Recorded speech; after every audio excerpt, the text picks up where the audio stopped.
On the island kingdom of Melnibone, all the old rituals are still observed, though the nation's power has waned for 500 years, and now her way of life is maintained only by her trade with the young kingdoms, and the fact that the city of Imrir has become the meeting place of merchants. Are those rituals no longer useful? Can the rituals be denied and doom avoided? One who would rule in Emperor Elric's stead prefers to think not. He says that Elric will bring destruction to Melnibone by his refusal to honor all the rituals. Elric honors many, and now opens the tragedy which will close many years from now and precipitate the destruction of this world. Chapter 1. A Melancholy King. A court strives to honor him. It is the color of a bleached skull, his flesh, and the long hair which flows below his shoulders is milk white. From the tapering, beautiful head stare two slanting eyes, crimson and moody, and from those sleeves of his yellow gown emerge two slender hands, also the color of bone, resting on each arm of his seat, which has been carved from a single massive ruby. The crimson eyes are troubled, and sometimes one hand will rise to finger the light helm which sits upon the white locks, a helm made from some dark, greenish alloy and exquisitely molded into the likeness of a dragon about to take wing. And on the hand which absently caresses the crown there is a ring in which is set a single rare Actorius stone, whose core sometimes shifts sluggishly and reshapes itself, as if it were sentient smoke and as restless in its jeweled prison as the young albino on his ruby throne. He looks down the long flight of court steps to where his court disports itself, dancing with such delicacy and whispering grace that it might be a court of ghosts. Mentally he debates moral issues, and in itself this activity divides him from the great majority of his subjects, for these people are not human. These are the people of Melnibone, the Dragon Isle, which ruled the world for 10,000 years and has ceased to rule it for less than 500 years.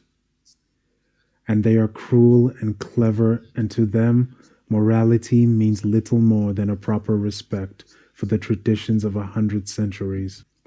To the young man, 428 in direct line of descent from the first sorcerer emperor of Melnibone, their assumptions seem not only arrogant but foolish. It is plain that the Dragon Isle has lost most of her power, and will soon be threatened, in another century or two, by a direct conflict with the emerging human nations whom they call, somewhat patronizingly, the Young Kingdoms. Already pirates' fleets have made unsuccessful attacks on Imre the Beautiful, the dreaming city, capital of the Dragon Isle of Melnibone. Yet even the Emperor's closest friends refuse to discuss the prospect of Melnibone's fall. They are not pleased when he mentions the idea, considering his remarks not only unthinkable, but also a singular breach of good taste. So alone the Emperor broods.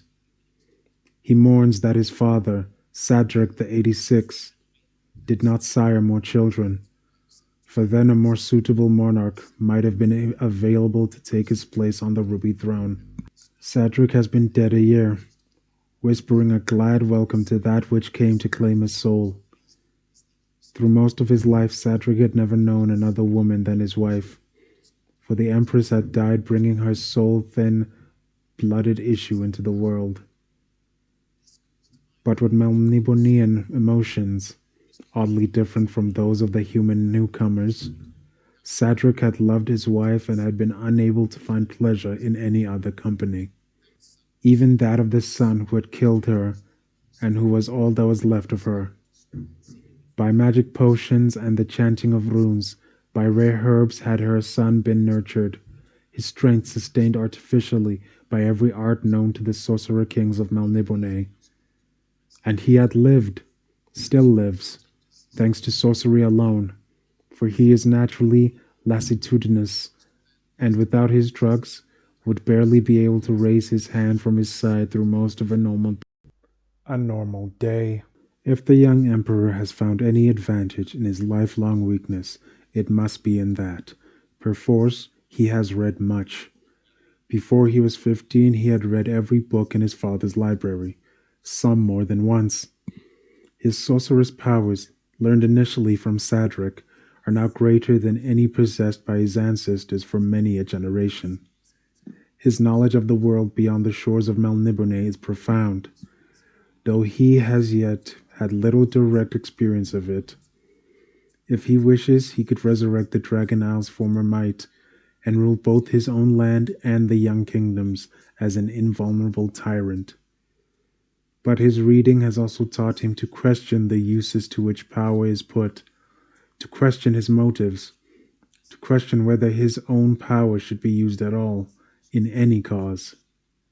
His reading has led him to this morality, which, still, he barely understands.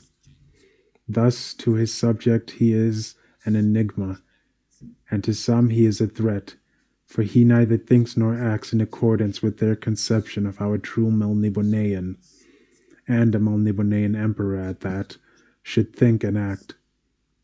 His cousin Irkun, for instance, has been heard more than once to voice strong doubts concerning the emperor's right to rule the people of Melnibone.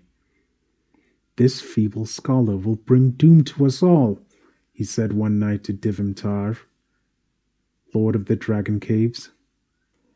Divim Twar is one of the emperor's few friends, and he had duly reported the conversation, but the youth had dismissed the remarks as only a trivial treason, whereas any of his ancestors would have rewarded such sentiments with a very slow and exquisite public execution. The emperor's attitude is further complicated by the fact that Ergun, who is even now making precious little secret of his feelings that he should be emperor, is the brother of Cimmeril, a girl whom the albino considers the closest of his friends, and who will one day become his empress. Down on the mosaic floor court, Prince Ergun can be seen in all his finest silks and furs, his jewels and his brocades, dancing with 100 women, all of whom are rumored to have been his mistresses of his at one time or another. His dark features, at once handsome and saturnine, are framed by long black hair, waved and oiled, and his expression, as ever, is sardonic while his bearing is arrogant. The heavy brocade cloak swings this way and that, striking other dancers with some force. He wears it almost as if it is armor or, perhaps, a weapon. Amongst many of the courtiers, there is more than a little respect for Prince Ergun.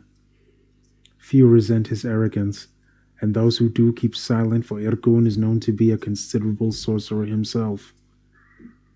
Also, his behavior is what the court expects and welcomes in a Melnibonean noble. It is what they would welcome in their emperor. The emperor knows this. He wishes he could please his court as it strives to honor him with its dancing and its wit, but he cannot bring himself to take part in what he privately considers a wearisome and irritating sequence of ritual posturings. In this he is, perhaps somewhat more arrogant than Irkun, who is, at least, a conventional boor. From the galleries, the music grows louder and more complex as the slaves, specially trained and surgically operated upon to sing but one perfect note each, are stimulated to more passionate efforts. Even the young emperor is moved by the sinister harmony of their song, which in few ways resembles anything previously uttered by the human voice. Why should their pain produce such marvelous beauty, he wonders? Or is all beauty created through pain? Is that the secret of great art, both human and Melnibonean? The Emperor Elric closes his eyes. There is a stir in the hall below. The gates have opened and the dancing courtiers cease their motion, drawing back and bowing low as soldiers enter. The soldiers are clad all in light blue, their ornamental helms cast in fantastic shapes, their long, broad-bladed lances decorated with jeweled ribbons. They surround a young woman whose blue dress matches their uniforms, and whose bare arms are encircled by 5 or 6 bracelets of diamonds, sapphires, and gold. Strings of diamonds and sapphires are wound into her hair. Unlike most of the women of the court, her face has no designs painted upon the eyelids or cheekbones. Elric smiles. This is Cimmeril. The soldiers are her personal ceremonial guard who, according to tradition, must escort her into the court. They ascend the steps leading to the ruby throne. Slowly, Elric rises and stretches out his hands. Cimmeril, I thought you had decided not to grace the court tonight. She returns his smile. My Emperor, I find that I was in the mood for conversation after all. Elric is grateful. She knows that he is bored, and she knows, too, that she's one of the few people of Melnibone whose conversation interests him. If protocol allowed, he would offer her the throne. But as it is, she must sit on the topmost step at his feet. Please sit, sweet Cimmeril. He resumes his place upon the throne and leans forward as she seats herself, and looks into his eyes with a mixed expression of humor and tenderness. She speaks softly as her guard withdraws to mingle at the sides of the steps with Elric's own guard. Her voice can be heard only by Elric. Would you ride out to the wild region of the island with me tomorrow, my lord? There are matters to which I must give my attention. He is attracted by the idea. It is weeks since he left the city and rode with her, their escort keeping a discreet distance away. Are they urgent? He shrugs. What matters are urgent in Melnibone? After 10,000 years, most problems may be seen in a certain perspective. His smile is almost a grin, rather like that of a young scholar who plans to play truant from his tutor. Very well. Early in the morning. We'll leave before the others are up. The air beyond Imre will be clear and sharp. The sun will be warm for the season. The sky will be blue and unclouded. Eric laughs. Such sorcery you must have worked. Cimmeril lowers her eyes and traces a pattern on the marble of the days.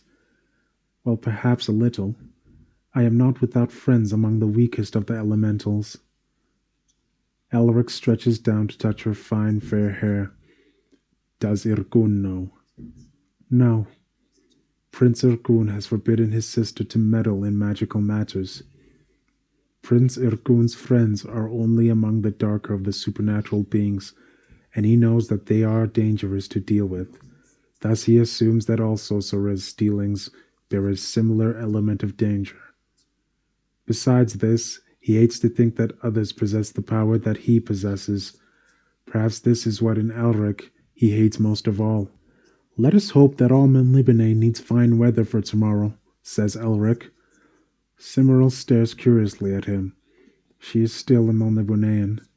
It has not occurred to her that her sorcery might prove unwelcome to some. Then she shrugs her lovely shoulders and touches her lord lightly upon the hand. This guilt, she says, this searching of the conscious, its purpose is beyond my simple brain.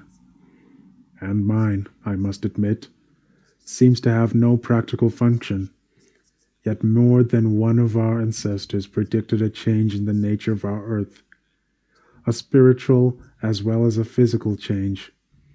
Perhaps I have glimmerings of this change when I think my stranger, un-Melnibonean thoughts. The music swells, the music fades. The courtiers dance on, though many eyes are upon Elric and Cimmeril as they talk at the top of the days. There is speculation. When will Elric announce Cimmeril as his empress-to-be? Will Elric revive the custom that Sadric dismissed, of sacrificing 12 brides and their bridegrooms to the Lords of Chaos in order to ensure a good marriage for the rulers of Melnibone? It was obvious that Sadric's refusal to allow the custom to continue brought misery upon him and death upon his wife, brought him a sickly son, and threatened the very continuity of the monarchy. Elric must revive the custom. Even Elric must fear a repetition of the doom which visited his father. But some say that Elric will do nothing in accordance with tradition, and that he threatens not only his own life, but the existence of Melnibone itself and all it stands for. And those who speak thus are often seen to be on good terms with Prince Ergun, who dances on, seemingly unaware of their conversation, or, indeed, unaware that his sister talks quietly with the cousin who sits on the ruby throne, who sits on the edge of the seat, forgetful of his dignity, who exhibits none of the ferocious and disdainful pride which has, in the past, marked virtually every other emperor of Melnibone, who chats animatedly, forgetful that the court is supposed to be dancing for his entertainment. And then suddenly Prince Irkun freezes in mid pirouette and raises his dark eyes to look up at his emperor. In one corner of the hall, Devimthar's attention is attracted by Irkun's calculated and dramatic posture, and the Lord of the Dragon Caves frowns. His hand falls to where his sword would normally be, but no swords are worn at a court ball. Devimthar looks warily and intently at Prince Irkun as the tall nobleman begins to ascend the stairs to the ruby throne. Many eyes follow the emperor's cousin, and now hardly anyone dances, though the music grows wilder as the masters of the music slaves goad their charges to even greater exertion. Elric looks up to see Ergun standing one step below that on which Cimmeril sits. Ergun makes a bow which is subtly insulting. "I present myself to my emperor," he says.